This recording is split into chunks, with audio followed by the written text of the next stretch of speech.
Hello and welcome to our latest Nesta Talks 2 event. This is our conversational event series with today's most interesting thinkers on the big topics related to our missions and innovation methods. Today we're joined by Sarah Merrick. She's the founder and CEO of Ripple. Ripple is an energy cooperative that allows individuals and businesses to own a share in the infrastructure that generates renewable energy. I'll introduce Sarah properly in just a moment, but before that, some housekeeping points. The event will last an hour, and Sarah and I will be speaking for about 30 minutes. That means there's plenty of time for your questions. So please join in the conversation in the comments box, ask any questions you'd like throughout the event, and we'll pick them up towards the end of the session. For those who'd like them, closed captions can be accessed via the LinkedIn live stream. So first of all, who are Nesta? Nesta is the UK's innovation agency for social good. We have an ambitious 10-year strategy working to promote innovation across three mission areas. These are a fairer start, focusing on reducing inequality in early years, a healthy life, focusing on obesity and loneliness, and a sustainable future, looking at how we decarbonise our homes and support growth in the low-carbon workforce. I'm Oliver Zanetti, and I'm a mission manager in the Sustainable Future mission team. In my work, I look at ways to increase the adoption of low-carbon heating, and that's specifically electric heat pumps. I look at innovations that can improve their appeal to householders so that more people want to get a heat pump. And I also work on ways to develop skills so that there are more trained engineers working in the sector who can install those heat pumps. So electrification is a core part of the UK's decarbonisation efforts. And we've been really successful in changing the way we produce our electricity to do that. So according to the National Grid, back in 2010, around 75% of our electricity was provided by fossil fuels and only 20% from renewables. Just over a decade later, in 2021, only around 35% was generated by fossil fuels and nearly 50% was from renewables. So that's a huge step change in 10 years.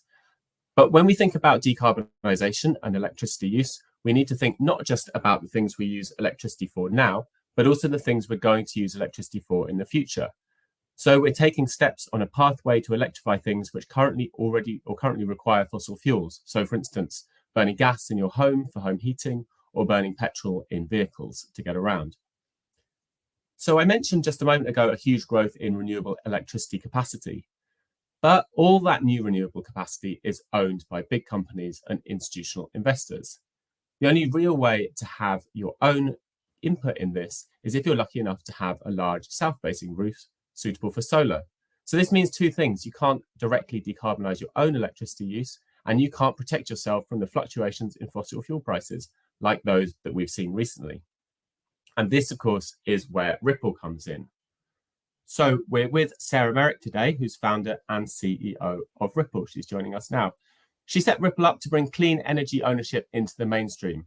She was frustrated that big companies could access low-cost clean energy directly, but individuals couldn't. She's worked in the wind energy industry for around 18 years. Prior to setting up Ripple, she was head of public affairs for Vestas, which is the world's largest wind turbine manufacturer. And alongside her day job, she was vice chair of Renewables UK, which is the UK's trade body for wind and marine energy. So welcome, Sarah. Thank you so much for coming. It's a huge pleasure to have you with us. Hi, really pleased to be here. Yeah, thanks for joining us. Let's start by hearing a bit more about Ripple from you rather than from me. So what is Ripple and how does it work? Yes, so Ripple is a clean energy ownership platform. And what we do is we enable households and businesses to each own a tiny bit of a large scale wind farm or potentially solar park and offshore wind farm in future too. And then once it's generating, we manage all the build for them. Once it's generating, they then get their little bit of the wind farm's generation supplied to their home or business via the grid by our supply partners, and then they get savings off their electricity bill each month because basically they all pay for their share of the construction cost of the wind farm, and then their energy supplier effectively buys their little bit of the wind farm's generation at its operating cost, and that operating cost is really low, really stable for its 25-year lifetime, and the difference between the market price and that operating cost is passed on to them as a saving on their electricity bill each month. So effectively, it's a way that consumers can own some of that renewable generation without having to have it in their backyard. Exactly. So everyone can own their own source of clean power. Yeah, you don't have to have solar on your roof, you own a tiny bit of a wind farm, you know, sitting on a lovely windy hill in Wales or in Scotland, wherever it is. And that means because the electricity is coming to you via the grid, you can, you know, move house. It's really portable. You can own as much as you want. It's really, really flexible. So yeah, the whole idea, the whole of Ripple's mission is to make green energy ownership affordable and accessible for everyone. Now, because it's large scale wind farms, that's the cheapest source of electricity in the UK. So by enabling everyone to own a little bit of a big wind farm, that's so much cheaper for them than everyone owning, you know, a whole solar system on their roof, basically. And is that what was the kind of the key driver for you and the team that you worked with to create it then? Exactly. So, you know, I was spending all my time talking to politicians, telling them how wind was the cheapest source of electricity, and people absolutely loved it. But there was no way for an individual that loved wind to sort of be able to benefit direct. It was all, you know, very, very corporate world, and people just weren't really part of the wind sector. So, you know, once I worked out how much of a wind farm somebody would have to own so that it could meet their electricity needs, and then compared that to the cost of putting solar on your roof, it was just a complete no-brainer. You know, so a household needs roughly a kind of post-it note slice of a wind farm. That's all they need, and that would then generate all of their electricity, basically for 25 years. So yeah, once I just worked out the numbers, exactly, yeah.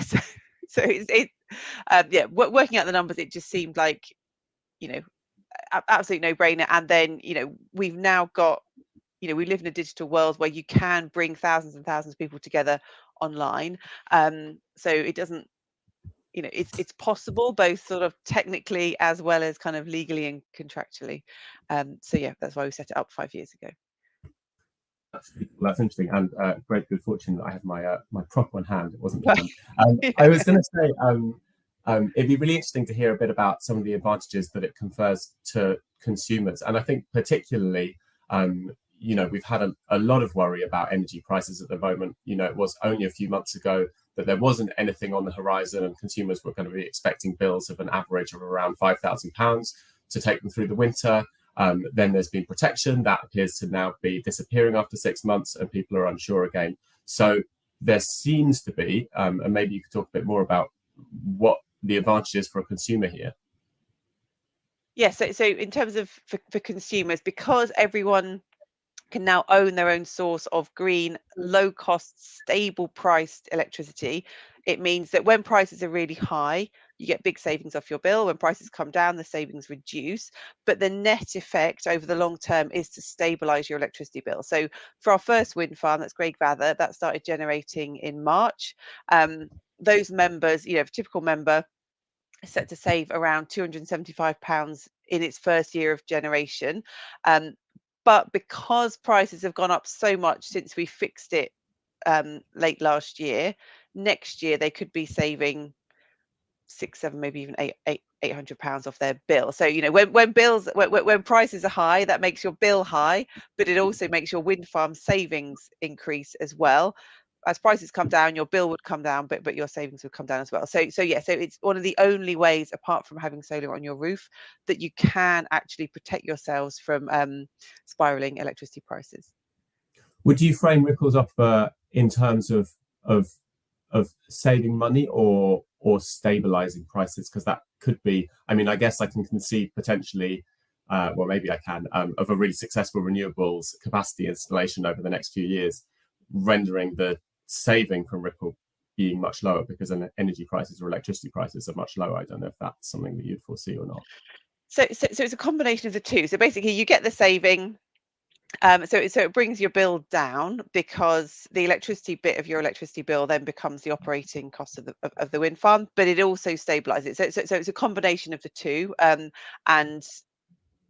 yeah, it obviously you've got the climate CO2 savings as well. So yeah, so it's a combination of reducing it but also stabilizing it, and you know, and it gives people that protection of just knowing that they are protected from skyrocketing prices.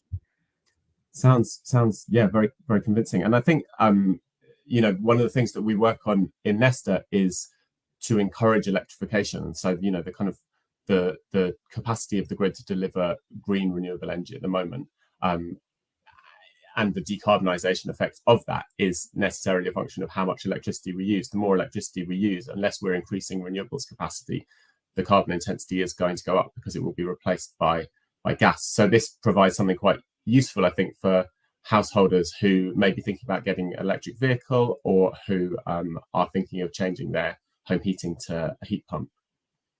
Yeah, so we think it can really help tip the balance in terms of, switching to an EV or switching to a heat pump, because, because you've got that stable price source of electricity. If you switch from a petrol car to an electric car, or you switch from your gas heating to electric heat pump, and you own a bit of a wind farm to power your EV and your heat pump, you've then stabilized a far bigger part of your household expenditure. So as we move to an electric future, electricity bills will become a bigger part of people's household expenditure. If you can stabilize those, it's a bit like stabilizing your mortgage, or sort of fixing your mortgage. You've then got far more confidence about how much it's going to cost to live in your home, or run your car, or heat your home. Whereas if you stick with gas or petrol, you don't know what the gas price is going to be next year, let alone in 10-15 years time. So you don't know how much it's going to cost to heat your home. So by having that sort of increasing the confidence of people to be able to stabilize their heating costs and their cost of running their car, we think that's another tick in the box for why you would switch to a heat pump or an EV compared to why you'd stick with petrol or gas heating. So yeah, we think it can really help just tip that balance. But also we want to then start integrating smart home energy tech, so that things like your heat pump or your EV can charge when you're out, when the wind farm when your wind farm output is high, avoiding periods when it's low, so that can actually help stabilize the grid as well. So you can get a correlation between the varying output from the wind farm that goes up and down all the time, and all the owners' consumption patterns, which also goes up and down all the time. So if we can get any form of correlation, that can be a real help in terms of balancing the grid in a really high renewables world, which makes it even more important. Absolutely, that's really interesting. And I think later on it'd be great to come back to some of these kind of I guess the potential space for innovation within the Ripple model. I was going to just ask a question now about there's been a lot of confusion, particularly, again, kind of referring back to the energy price crisis that people are facing. People have been saying, well, I'm on a renewable energy tariff, so I don't know why my costs are increasing. So it'd be good to kind of I guess, highlight the differences between the Ripple offer and what consumers have conventionally been offered as a renewable energy tariff. Yeah. So we've spoken to so many people who say just that. I'm on a green tariff. Why is my bill going up? And that's because even if you're on a green tariff, the electricity price that all the electricity in the market is traded at tends to be set by the gas price. So if the gas price goes up, the price of electricity goes up, and that is electricity whether it's generated from a wind farm or solar. So if you're on a green tariff, you will have seen your electricity bills go up, because all of the electricity is still traded at a price which reflects the gas price. However, with Ripple, because you kind of bypass the market, so your energy supplier buys your electricity direct from the wind farm at the wind farm's running cost instead of that market price. The difference between those two prices is paid to you as a saving on your bill. So when the market price is really high, your tariff would be high, but also your savings would be high. So that's how it sort of helps balance it out. But yeah, so Ripple already helps people shield themselves from the impact of high gas prices. And if you're on a green tariff, that just kind of doesn't happen, because all of that electricity is traded at the market price. Whereas with Ripple, it kind of bypasses the market, and you get your supplier buys it direct from your wind farm. That's really useful. Thanks. Just having a quick look at the comments now. It's great to see people joining. I see as far away as Cape Town and as near as Chigwell. So two very different places in the world. It's great to have people from all over the place with us, and also some questions coming in. So a reminder to people, we will be turning to questions a bit later. So please do keep adding your questions. Some really interesting ones there, which is fantastic. I did want to kind of turn now just to talk a bit about I guess where you see this model of ownership, this kind of model of cooperative ownership within a domain. Do you see it as kind of one model with amongst, say, the kind of like conventional model that we have at the moment of sort of big institutional ownership, potentially in some countries state ownership, cooperative, and maybe other modes too? Or do you think we should be moving much more towards this kind of cooperative ownership of our energy resources? I think there's always going to be a mix. So, Ripple can work alongside, big institutional owners of wind farms or big utilities or, infrastructure funds and pension funds, even within a project. So, we could have a Ripple co-op owning part of a wind farm.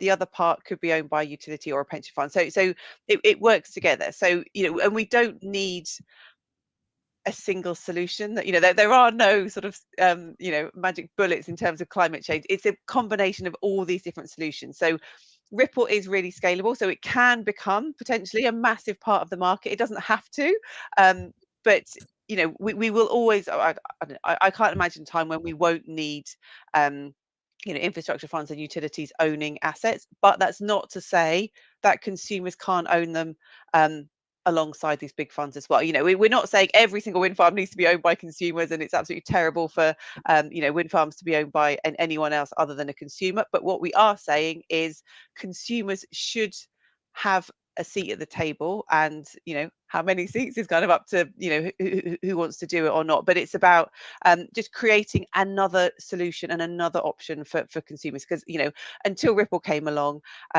people's only option to own their own source of clean power was to put solar on their roof, and consumers weren't. They were just quite passive, sort of sitting at home waiting for whatever electricity bill dropped through their landed on their doormat. Actually, they can be right at the top of the value chain by owning the actual assets themselves. So yeah, it's always going to be a mix, and I think nobody's sort of determined exactly what that mix is going to be, but yeah, I think it will always be a mix of different options. That's really interesting, because I guess another kind of way of like inflecting that question is to kind of ask whether you think the Ripple effectively kind of responds to what could be conceived as like a market failure, so a failure of the market to deliver renewable energy and the associated prices to consumers in the way that they might have been led to believe, for instance, through green tariffs or viewing the kind of the grid decarbonized, but their energy price still being set by the gas price. Yeah, I think the effect of gas prices on electricity prices hasn't been I think people that work in the electricity market understand it, but I think it hasn't been that visible to consumers until the last 12 months, really. So, but I think what Ripple does in terms of market failure is it creates a way for consumers to say, I really love wind, I want to see more of it, I want to own my own wind farm, and then get the benefits of that direct. It's not necessarily the UK has gone from, when I started working back in 2000, it was less than 1% of the UK's power came from wind. Last year it was 25%. So, there's been this huge shift already, and that has almost entirely been led by big companies and big infrastructure funds owning these assets, and they've done a fantastic job at getting new renewable capacity on the grid. But now, once you've got other, innovations like Ripple coming on, that just doesn't have to be the whole of the market. There's so much space. There is going to be loads of more renewables coming on. There's space for everyone. But yeah, we just think consumers should be part of that mix, and they haven't been a sort of very big part to date. But we absolutely think that does not need to continue in future. Yeah, I think it's it's probably an under-celebrated fact that the success by which or through which the UK has decarbonised its electricity production. I think people are less aware of it than perhaps they should be. I was really taken by a point that you made just a moment ago, which was this idea that consumers were quite passive or could feel quite passive, and they just have the electricity bill that lands on their doorstep, and that's the end of that. I mean, I guess another way in which consumers have been quite passive is that decarbonisation of the grid has happened, as you just said, without them really knowing that they're doing it and that it's happening. And you can move to you can move your electricity tariff over to a green tariff, but actually, I think the evidence suggests that actually that doesn't really make any difference to the amount of green energy in the grid. Ripple, it seems, from my understanding, is that through buying a wind farm or buying your post-it note size share of a wind farm, you're actually making it so there is one more wind farm than there would have been otherwise. Exactly. So with Ripple, everyone buys as much of the wind farm as they want. And so for a typical household for our last wind farm, it was around £1,700. That's buys you your post-it note slice that you need to power your home for 25 years. It's literally everyone's £1,700. That's the money that builds the wind farm. So you are directly enabling by directly funding yourself new wind farms to be built. So, and those wind farms, if you switch to a green tariff, you can maybe switch away a year later. Your wind farm will be generating for 25 years, maybe longer. So you're kind of baking in that long-term impact. You are enabling these new wind farms to get built, and they will be operating for 25 years. So you're having a really, really big impact, as opposed to it just sort of directing existing operational green power in the market to you, as opposed to somebody else. That's really interesting. That's useful. I wondered then if we could turn now to kind of thinking about some of the wider context in which Ripple is operating, both in terms of views for and against renewable energy generation, but also kind of a sense of like trying to localize or create more links between consumers and their renewable energy. So one of the options that's been proposed by the government is that potentially local residents should get discounts on their electricity bill if they happen to live next to a conventionally owned renewable energy generation capacity. So, for instance, living near to a wind farm or a series of wind farms. I was wondering what you sort of thought about that in terms of how it compares to the Ripple offer, and indeed whether you think that approach has merit. Yeah, I think so. That approach, I think it's helped a lot if the market moves to sort of locational pricing, which is a sort of another much more complicated debate. But yeah, again, we need that. The market is growing so quickly. We need loads and loads more wind farms. So yeah, wind farms that deliver local benefits to people that live nearby, they're fantastic. That's not Ripple's model, but that's not to say that's not a great model for people to build wind farms on that basis. We're looking at, can we work with developers who are sort of putting projects through the planning process, so they can say to a local community, we want to build a wind farm outside your town or village, but we're also, once it gets consented, and we want you to be able to own part of it. And we think that can help tip the balance in terms of giving local people in these communities a reason to kind of put their hand up and say, I positively want this wind farm to go ahead because I know I can be part of it and I can own it and I can get cheaper electricity for its 25-year lifetime as well. So we think there are just loads of different ways you can help tip the balance in terms of funding and consenting wind farms. That again, it's not, they're not mutually exclusive. You can just do them all. So yeah, so we are very, very keen to be able to offer sort of exclusive, maybe we would give people in the local area a month where only they could buy part of the wind farm. Whoever wants to do it can do it, but if there's space left, we could then just open it up nationally as well. So like I said, there's just so many different ways you can do it. Ripple is one of a lot of different options. Yeah, I mean, it sounds really exciting, actually, like the kind of future for this. I think the things that we've kind of uncovered so far, in some senses, the future is going to be quite complicated. I think consumers are going to have to learn a lot of things that they didn't need to know about before. So you mentioned time of use tariffs a moment ago, or like, well, that indeed is something that people probably don't know much about, like matching your energy use to the time at which the energy is being produced. But there's also a kind of exciting range of options too. Maybe to kind of like be sort of slightly more, or kind of deal with some of the controversy at the moment. So one of the things that I noticed early on, you described the two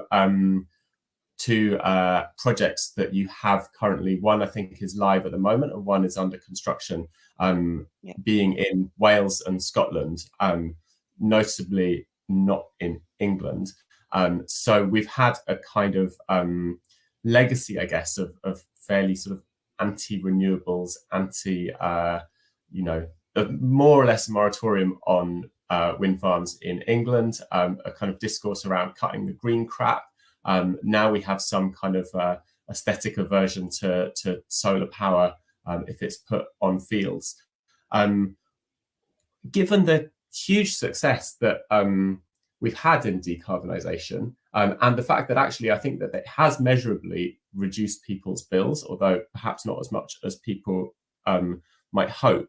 What do we need to do to persuade people, or to persuade the representatives that represent those people, that we need to just press on with this?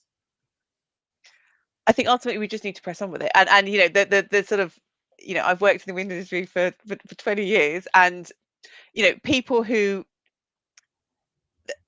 we just shouldn't kind of waste our headspace and our energy on trying to convince people who will never be convinced. They're a tiny minority of people. The vast majority of people love wind and are desperate to see more wind farms built. So what we need to do is focus on getting them built. You know, the track record of wind, you know, all the kind of, you know, anti points about, you know, it's expensive, it's subsidized, all these kind of things, it's just been blown out of the water now. So you know, wind has proved its detractors wrong. You can have a lot of wind, the system's not going to break down, you know, we're not going to have blackouts, that kind of thing. So you know, we just need to get on and do it and prove that actually all of these arguments are just you know,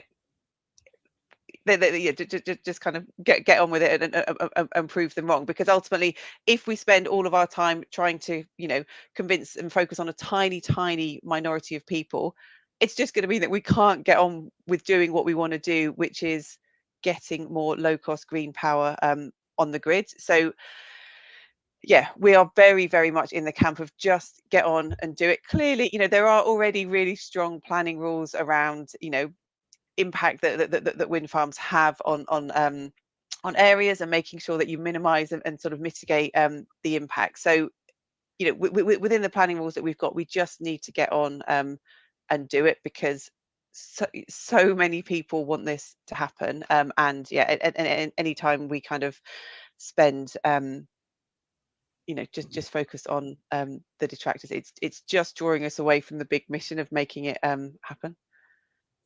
That's really useful. So we should just be building and, you know, sensibly but vigorously Exactly. some Yes. more renewable capacity, and that you reckon will you know, had we done that over, say, the past decade with even more kind of intensity than we have done, it could have prevented some elements of the energy crisis that we're facing now. Exactly. So, you know, the cost of offshore wind has come down like 70% in the last 10 years. That's huge. And having been around in the industry 10 years ago, I don't think anyone thought that was going to be possible at all. But it's happened, and it's absolutely incredible that it's happened. And that's happened because we've just deployed so much offshore wind. So, you know, the energy crisis that we're facing at the moment is driven by our continued reliance on gas for heating, and gas still forms you know, I think it's 40% of the UK's electricity is generated by gas still. So you know, the more wind and solar that we have on the grid, the less gas we need, the more we can switch away from gas heating to electric heating, all powered by renewables, reduces our reliance on gas. So yeah, you know, have done a fantastic job over the last 10 years of increasing the amount of renewables on the grid. We could have done more with, you know, onshore wind, particularly in England, but we've done a fantastic job in sort of Wales and Scotland as well. So yes, we need to build more renewables to reduce the amount of gas that we need. You know, we should have been doing a lot more with energy efficiency. You know, the zero carbon homes, you know, every new home should be being built so that it, you know, doesn't necessarily, you know, you can have passive heating, and it uses a tiny amount of emissions. That hasn't been happening, and we have got a lot of time to catch up. Same with, you know, retrofitting our really leaky homes so that they use less energy in total. So there's a lot of work to be done. But all of that combined with, loads more renewables will mean we need to use a lot less gas, which means we're going to be a lot less vulnerable to, changes in gas prices. But about 10 years ago, there was a lot of work done by the government on, a decarbonised economy is far less vulnerable to fuel price shocks. And then it all kind of went quiet and skip forward 10 years, and we're now seeing just how vulnerable economies are when they are reliant on gas prices. So, the more we can decouple them, the better, because, as well as getting all of the fantastic emissions reductions, we can get more stable prices, but we also, make our economies less vulnerable to fuel price shocks like we're seeing at the moment. I think that's a really important point to make. The situation we face now is simply because we didn't prepare ourselves to not be vulnerable for outside influences, basically. So you mentioned early on, you were talking about integrating smart home energy tech and the potential for Ripple to work with time of use tariffs, or I think you didn't use that terminology, but that was essentially what it was. I wondered if you could talk maybe either a bit more about that, or whether you see other potential innovation that a Ripple model could be involved with. Yeah, so we think, we already show all of our members how much their tiny bit of their wind farm is generating in real time, and then how much it's generated sort of over the last 7 days or 30 days. And then they can compare that on the same graph, how much electricity they've used in their homes over the same period. What we want to do is to then start to integrate, smart technology. So, if you've got an EV, your EV charger automatically tries to charge during periods when it can see the forecast output from the wind farm, so it can schedule charges for periods when the wind farm is likely to be generating high amounts, and avoiding periods when it's generating less. We think at the moment, you can do it with big things like EVs and EV chargers and heat pumps. Ultimately, you could do the same thing with your dishwasher or your washing machine. We don't think, we kind of want to skip past the bit where you have to jump up off the sofa and put your washing machine on because you've had an alert on your phone that says your wind farm's operating at high output. We want it all to just be completely automatic, so nobody has to do anything. You might flick a preference in your settings to say, yes, I want to make best use of my electricity from my wind farm, and use it as much in my home. So we create that correlation, but we don't want people to have to be jumping up off the sofa to switch their washing machine on at certain periods of time. It should just, we've got the technology, and maybe not exactly now, but it's coming, it's in the post. So to make all of that completely automatic, so it just does it. You don't have to be aware of when it's happening, but you just have to click a preference to say, yep, go for your life, and power as much of my home and car and heating with electricity from my wind farm. That's really helpful. That's really interesting. I think, consumers are going to find in the not too distant future a lot of things that they used to either have complete control of, or else you could frame it as are forced to be in charge of, will be operated remotely based on the kind of the needs of the grid. But just to so I think that's really helpful. I think it's really great now to turn to the audience questions, because we have loads of them, which is fantastic. Please do ask any more questions if you have them. It'd be lovely to hear from you. But I think that answers Tom Knockold's question at about 12:28, who said, can you tell us how time of use works with Ripple? Does it matter when a Ripple owner consumes their energy versus when the wind farm is producing energy? What I understand from that, and correct me if I'm wrong, is at the moment it doesn't, but in the future it could do. Is that right? Exactly. So at the moment, we calculate all your savings on a monthly basis. It doesn't matter when you use electricity. If you go away on holiday for a month and don't use any electricity, you still get all your savings. But in future, we could, if people wanted us to, we don't have to, but we could potentially calculate the savings on a it could go down to like a half hourly basis. So so there's potential to integrate it into time of use tariffs as well if people want to, but it doesn't have to happen like that. That's really helpful. Thank you. So let's talk a little bit then about some of the potential ways to invest. So somebody, they've just been called LinkedIn user, asks a question, 1214. They say, hi, Sarah, do you allow community energy groups to invest in your turbines, or does it have to be an individual? So in terms of the co-ops, it has to be a natural entity. So it can be a business, it can be an individual. I think it can be another co-op, but in terms of the savings have to go on somebody's bill. So now it may be possible for, if there was a community energy group, they wanted, what would be their bill savings to go to something, another, maybe like towards the community benefit fund, so it helps fuel poverty in the local area. That could be possible. It's not the sort of core model, but we can explore those sorts of things.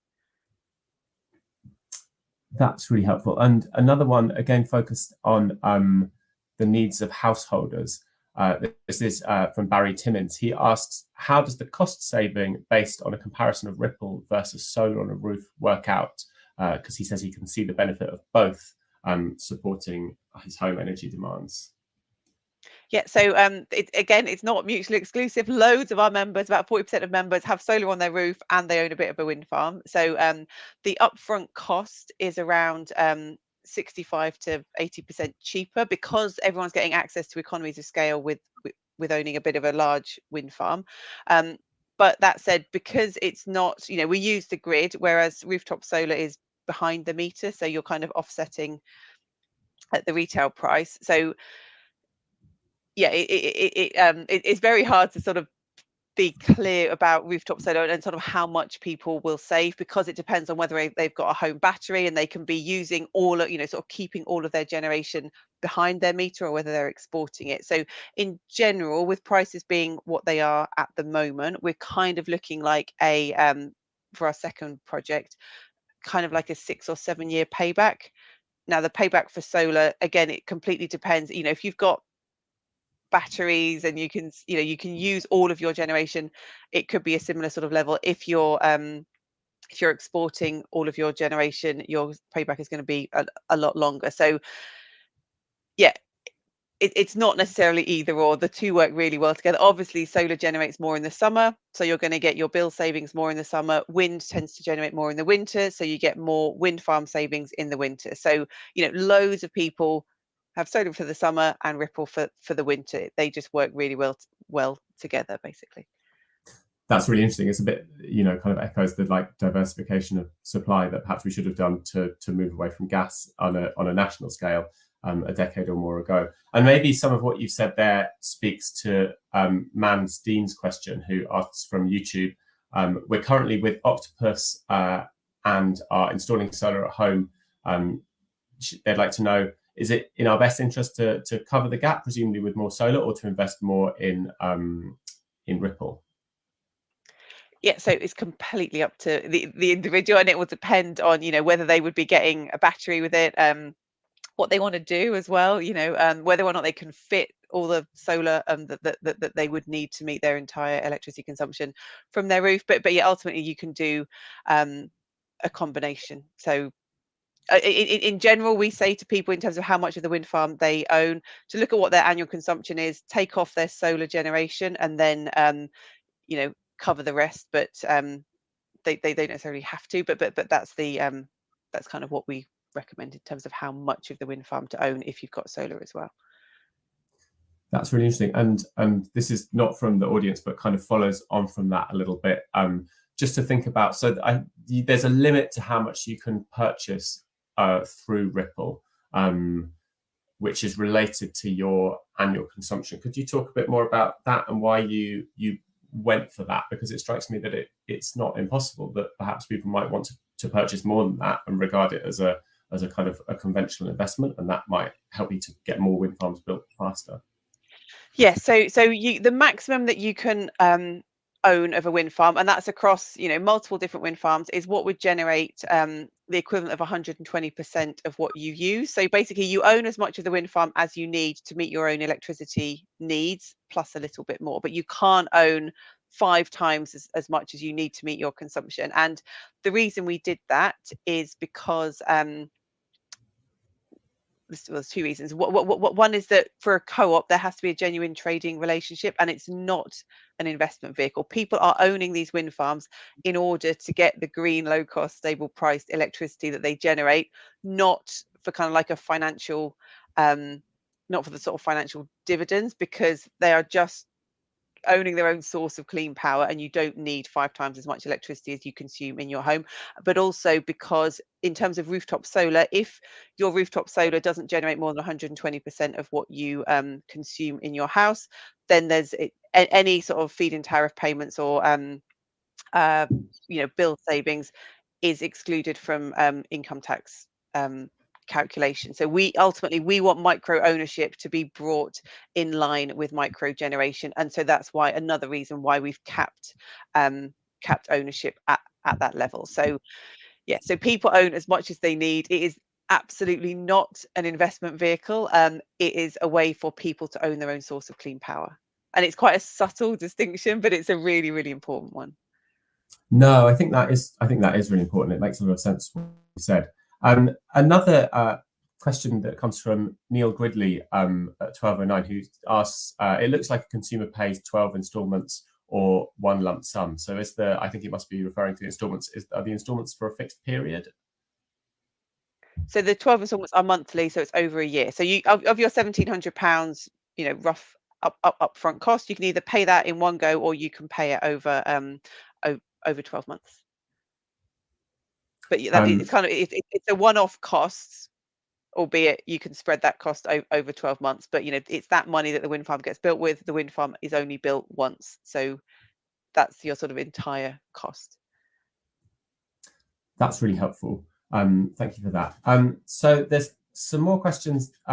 It's kind of bundles of questions, some which are kind of around the sort of technicalities of the business model, which I think would be useful to turn to in a second. But before that, I wondered if we could just have a look at, so we discussed a bit this kind of issue of acceptance, and scroll up a bit. Neil Gridley has also asked, how far have you got with planning consent for future wind farms? And also, I guess, how long will it take to go from fully funded, so when people have paid for it, to fully operational, so when it's actually contributing to the grid and making a difference to people's bills?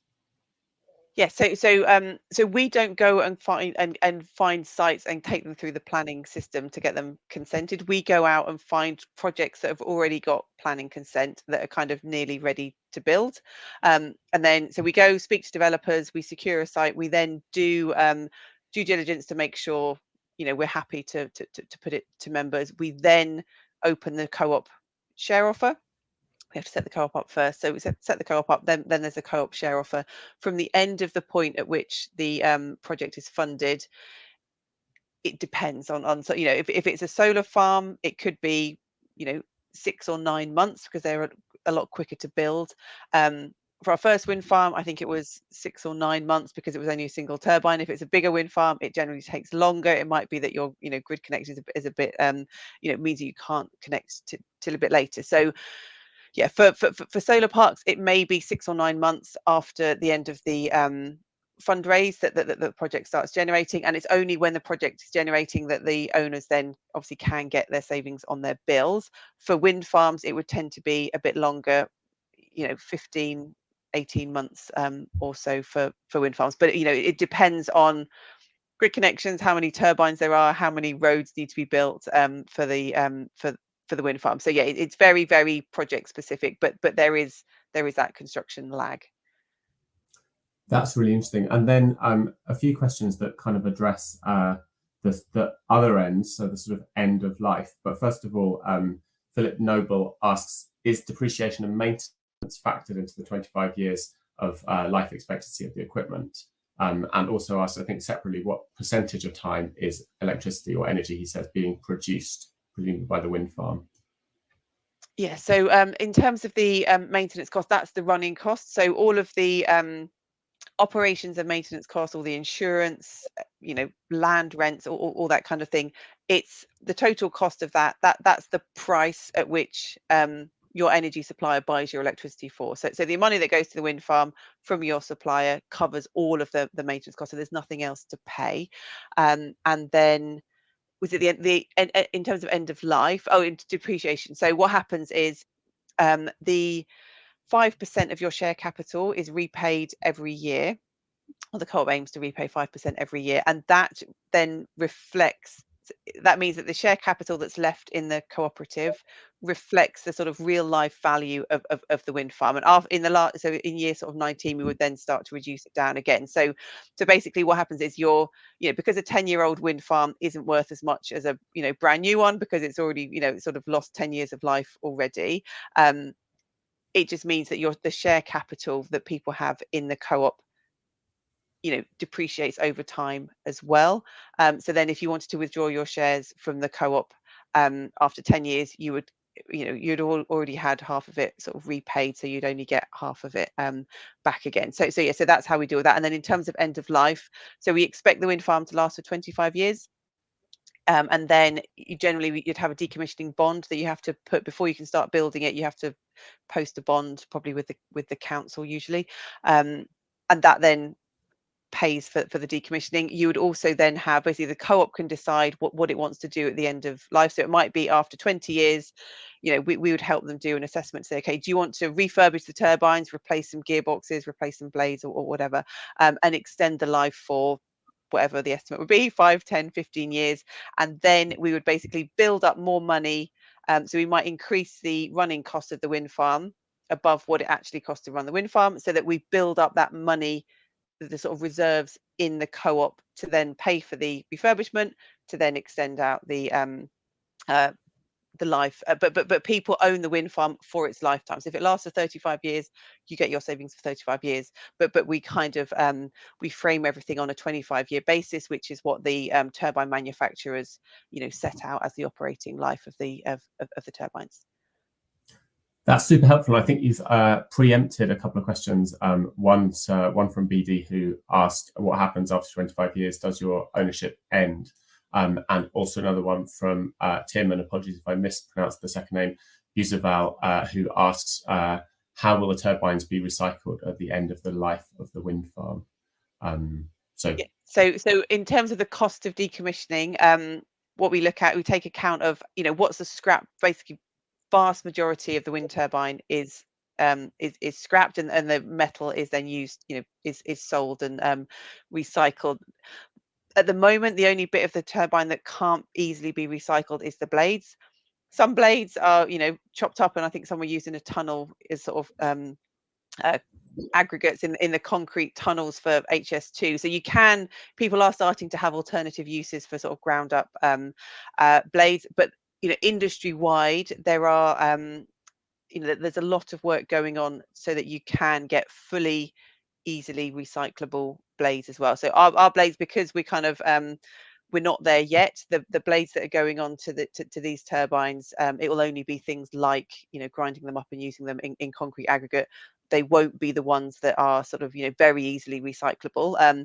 But yeah, when we look at the cost of decommissioning the turbines, we look at the total cost and then basically deduct the scrap value, and then that would be the remainder is what it would actually cost to decommission them. That's really helpful. Thanks for that. So there's a few questions that kind of address some of the the kind of larger kind of business perspective and also a global perspective. So Jonathan Todd at 1218 said, our climate change fate will be determined by Africa's development trajectory. What about Ripple wind farms powering green development in Africa, financed indeed by investment from UK households? So yeah, there's loads of things that we can do. I think we've got, in terms of Ripple, we're a startup. The first project we started generating in March this year, that is the very first ever wind farm that is owned on this consumer basis. So, and the second one, it was the UK's largest ever co-op share raise. That's 8 turbines. So, we are scaling up as a company. We are very, very ambitious, and we want to do loads and loads of really amazing things, but we can't do everything. So it's, we are constantly getting members saying, oh, can you do this? Can you do that? We totally want to do loads and loads of stuff, but we just haven't got the sort of time to do everything. But we absolutely do not rule anything out in terms of what we may be able to get onto in 5 or 10 years time. But we need to get the model, we've only just proven that this model works and does deliver all the things that we expected it to. We need to get a few more projects under our belt, but we are also planning on expanding into Europe next year, maybe the year after, so that we can then bring this consumer ownership model to as many consumers across Europe as possible. But yeah, there's our sort of roadmap of different options that we want to look at in time is extremely long. But yeah, we just, it is very frustrating that we can't do everything that we want to do straight away. So yeah, we do have to prioritize what we do. No, totally. I completely understand that. And a question from Tom Knockolds, which you might be able to give some headlines to, and maybe one that you discuss a little bit more offline.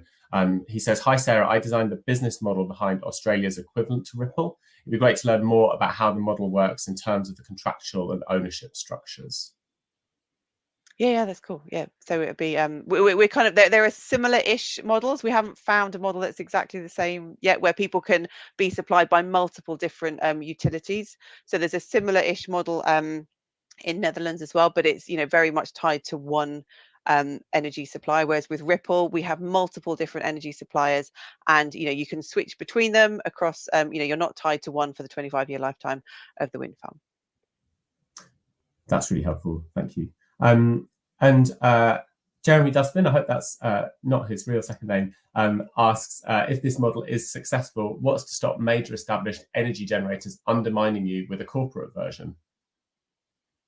So I mean, we already, we enable business consumers to get involved in our wind farms as well. So we think in terms of utilities, we think because we're independent of utilities and we partner with multiple different utilities, that would, if it was a utility trying to set up something like Ripple, they would probably want to keep, all those customers supplied by them. Whereas with Ripple, you've got the flexibility and the freedom to switch between our supply partners and get your savings. If you switch from one supplier to another, literally the next month, your savings go onto your new electricity bill with your new supplier. So it's that flexibility and freedom that we think is really, really important for our customers. Thanks for that. That's really helpful, and maybe go some way to answering Neil Gridley's question. So do you completely switch to Ripple for electricity supply, or does it augment your existing supply to reduce the bill? Yeah, so we are not an electricity supplier. We are this platform that sits between the wind farms and between the energy suppliers. So we have agreements with all of our partner suppliers. So at the moment, that's Co-op Energy, which is part of Octopus. We're bringing on board E.ON and So Energy and Unify Energy for businesses as well. So we do not supply electricity. We just manage all of your wind farm and enable you to own it and to get the savings on your electricity bill each month. But we take care of everything, albeit we don't do the supply, and we have absolutely no intention of becoming an electricity supplier, because people would then be tied into us, and we don't want them to be tied into one supplier. That's really helpful, thank you. So Julian Weaver asks, following on from your explanations about high output, what are your plans for dealing with surplus energy, both in terms of production and potentially co-op owner under usage over time? So where you're generating more energy than the person is purchasing, or the people are purchasing. Yeah, so your supplier, you buy watts of the wind farm, and so it's a bit like with solar. You might buy a kilowatt, or 1,050 watts of the wind farm, and you get the generation that those watts produces each month. So there's no like surplus generation.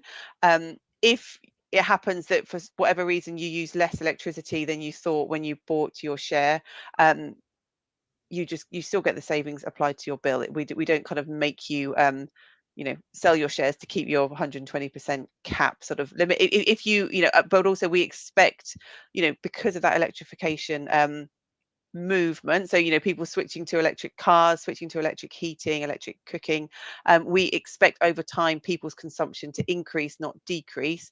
You can actually if your electricity consumption goes up, you can then, your cap will go up. But if your consumption goes down, your cap doesn't go down. So but you always get all of your savings related to your generation, regardless of whether you've used that yourself that month or not, because basically your supplier's buying it cheap. If they supply it to somebody else, in a sort of real-time basis, they effectively will be supplying it to other people on a sort of real-time basis. But over the course of the month, if you haven't used all that generation, you still get all the savings on your bill. That's really helpful. That's great. So a couple of just, I guess, quick points of clarification. So Ian Clifton asks, I live in a block of flats, so could our management company invest in Ripple for our supply of electricity for the block lighting, or even for supply to all of the flats? Yeah, so absolutely, you can have so the owner, the co-op member, has to be the named person on the electricity bill. So everyone in the block of flats, provided they have their own electricity bill that they're named on, they could do it, and the owner of the flats could, absolutely, buy a bit of a wind farm to cover all of the communal lighting as well.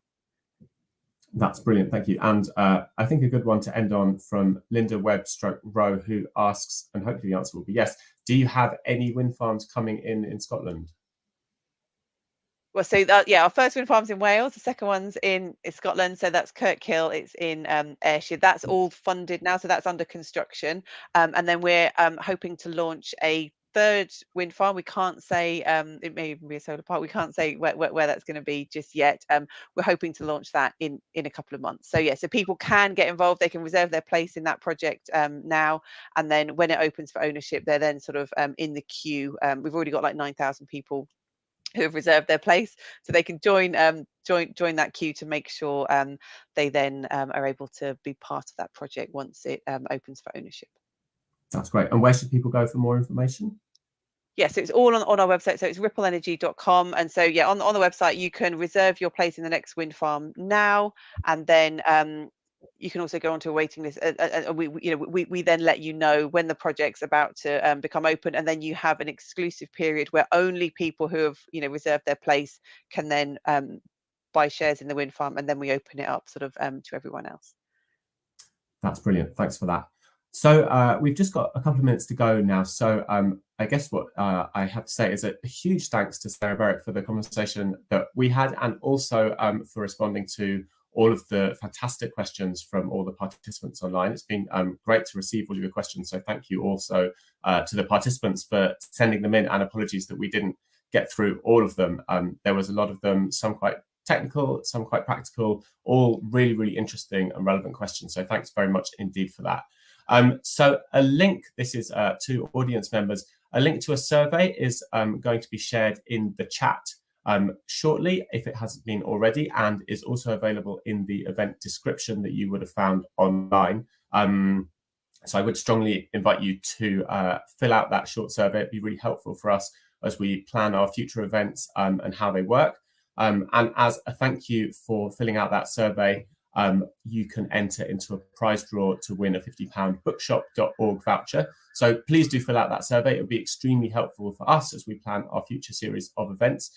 Speaking of which, the next Nesta Talks 2 event is on the 8th of November, hosted by me again, and I will be speaking to the author and journalist Cal Flynn about the future of the world's ecosystems, following some really interesting writing that she's done about abandoned places and ecosystems that emerge in those places. So I'd love to see or hear or read from you all again if you're able to join us. But a huge thanks again to Sarah Merrick, and all the best to you, Sarah. Have a lovely day, and all the best to the audience too. Thank you. Goodbye.